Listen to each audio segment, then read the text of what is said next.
Molten or pig iron is made with the help of coke in the blast furnaces. The blast furnace is India's largest furnace.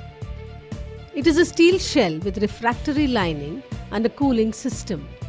Inside the furnace, the temperature is 2000 degrees Celsius. All the raw materials, that is, sea ore, pellet and sinter, are charged in the required proportions into the furnace from the top.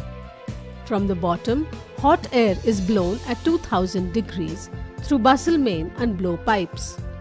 The oxygen in the air reacts with the carbon from the coke, producing carbon monoxide and heat. Carbon monoxide is a reducing agent and rises along with the heat.